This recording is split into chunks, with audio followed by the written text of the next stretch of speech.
I'm tired of everybody asking me, hey, what you be putting in your dog's food? What you be feeding them? So I'm gonna show y'all that right now. YouTube, what's the deal? What's the deal? Welcome back to my channel. I'm gonna show y'all how I cook my dog's food. I'm gonna kind of make this meal for the puppies. It ain't gonna be too extra. I'm gonna give y'all the basics of what I do. It's pretty simple, but a lot of people is always asking like, oh, how do you cook your dog's food? And it don't really take too much time at all. As far as a process, it could be like 35 minute process. And then depending on how much food that you use and stuff like that, it can last from 5 days to a week. And if you make bigger portions, it can last longer if you package it. I might do another video on that to show y'all how we package the food. But yeah, first thing though, before we get into the cooking, I just showed y'all a video that I posted yesterday about my piebald female, man. She's going to a new home. It's a bittersweet little thing that she's leaving, but you know, I wanted to be able to get into a home where she can get a lot more care, a lot more one-on-one time. It's crazy because out of all the pups, man, this female, let me grab her. Here we go. This little girl right here, her name is Freedom. I ended up naming her Freedom.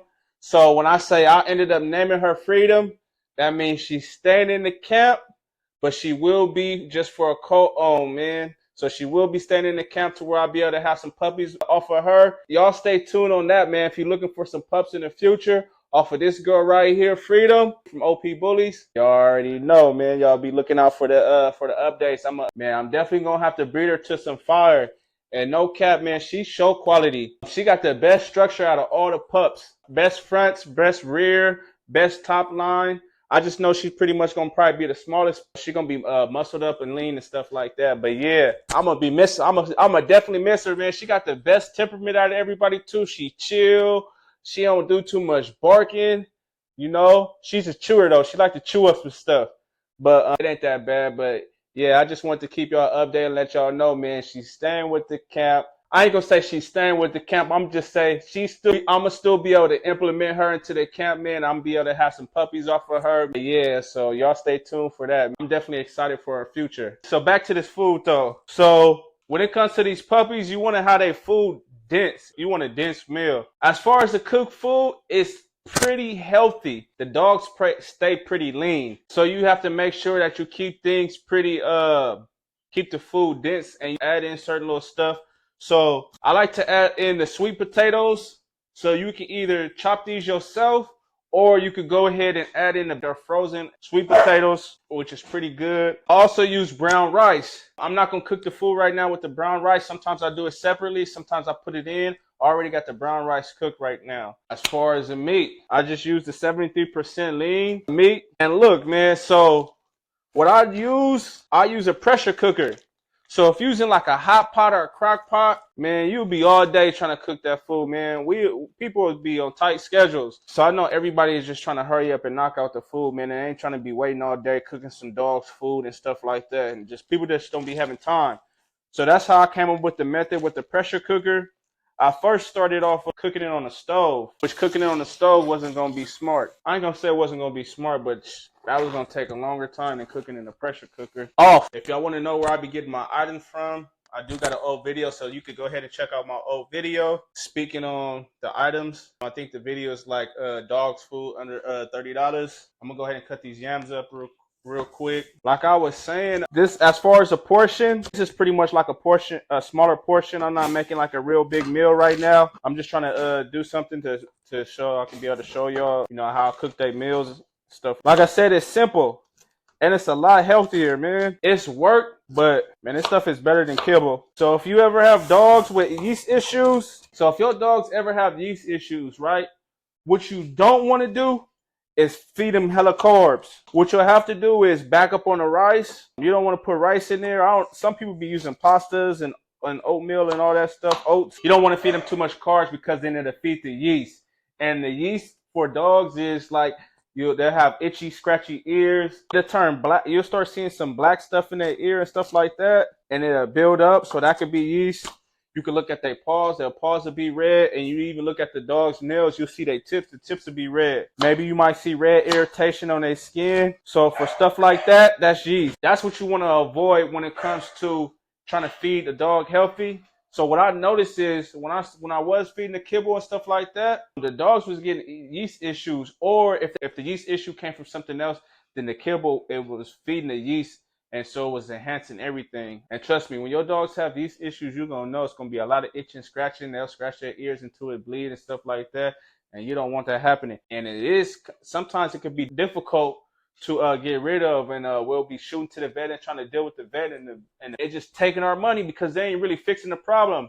Sometimes they do have certain solutions that can help with, but still, man, they burning your pockets. And like I always feel like, as far as my health too, as well, like, man, you can go. It's gonna start with your diet. So if you clear out your diet and clean your diet up first, and then if it doesn't work, if the problem doesn't fix itself after that, then maybe it's time to start looking into some medications and some prescriptions and stuff like that. But so my opinion, man, we gonna base it off of the food. And these dogs is, man, if we using them, if we breeding them and we put them in shows and we want people to see them, we want the best type of quality and the health for them. I'm not advocating for nothing, but like I said, man, I just like to cook my dog's food. Like I said, sometimes it's time consuming, but it's cheaper though. So if you've been borderline and been thinking about it, man, start easing your way into the cooked food. All right, so I got these cans right here. I got these green beans, carrots, and also sweet peas. You want to get the no salt added cans. So basically, it just depends on how much you feed them. As far as like the measurements, I've kind of been doing it for a while, and I kind of know what to add and what not to add, and just been playing around with it. So y'all can do the same thing. I'm in a healthy food group that does cooked foods and raw foods, and it's crazy because they be so like precise and, oh, you need this amount of this and this amount of that, to where like, man, we don't even eat like that, right? You don't have to be perfect and all the way on point when it comes to feeding your dogs and just feel like you're gonna be missing out on something. I do like to add vitamins into the meals, just in case you do miss something or for that week or something like that they don't get into their diet. The vitamins that help out with that. And one of the best source of minerals that's in foods when it comes for the dogs is the livers and then the hearts. So chicken livers, chicken hearts, I don't know, it could be pork, it could be beef, whatever you decide to use. Most of the time, usually it's the chicken. If you go to the Asian markets, they be having different varieties. So that's what helps with the minerals. So when I do cook their food and stuff like that, I add that in there and add that on top in their meals, and that'll be raw. Man, if y'all go check out my channel, I have all type of videos speaking on that. But I'm gonna continue to push out more content for y'all so y'all can see what I'm actually doing, and I can help y'all learn a little bit better on how I'm cooking these meals, and then help me get better at what I'm doing too as well. So sometimes I'll go ahead and add in the frozen broccoli, cauliflower, and then be having a little carrots bag, the bag with the carrots in it. Sometimes I add that into their meals and stuff like that too. So like I said, man, this pressure cooker, man, is a lifesaver. To make it easier for y'all, man, I'm gonna put my link in my description, man, so y'all can go ahead and order you a pressure cooker if you don't have one, or you need to get a better one, something up to date, man. I have my link in the description for y'all. But like I said, this right here, the settings that I usually use, depending on how much meat, either between 20 to 30 minutes. 30 minutes is usually like a bigger meal. 25 minutes is like a medium, and then 20 minutes is like a little smaller meal. I think I'm going to go ahead and put this on 20 minutes. Not 20 minutes. I'm going to put it on 25 minutes. Where is the lid at? And so once you start feeding these type of meals, you're going to see a difference in their coat. If they have skin issues, man, the skin will clear up.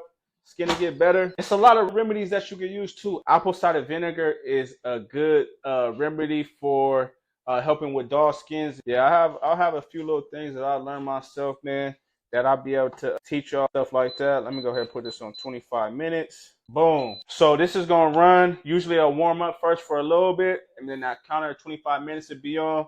And sometimes I do leave the house with this on. I don't recommend it. I do it sometimes. Sometimes, I need to run around and go do something, and I'll go ahead and cook their food and stuff like that, and I'll go running about go running and handle some business real quick, or whatever the situation is. I hope y'all, for y'all that's been on the edge of cooking a food, man, this will make it simpler for y'all. Even if you do it like a couple of times throughout the week, a couple of times throughout the month, man, you should try it. And your dog's gonna love it. They're gonna love it way more than kibble. Some dogs do get tired of the kibble. If you ever had your dog and they went to their food and they didn't want to eat at the time, it might have not been because they wasn't hungry. They're just tired of the kibble. So sometimes switch up the flavors, but do something like this. And it's better than canned dog foods too. I hope y'all enjoyed the video. I'm gonna continue to keep bringing y'all some good content, man. I hope y'all learning from me. and I'm dropping some gems and dropping some game. Man, we're going to continue to go in, man. I'm LB the Breeder.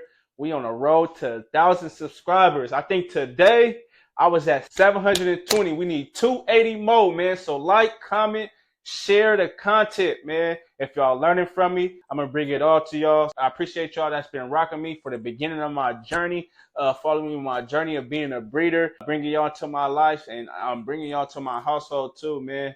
I appreciate you, and y'all have a good one.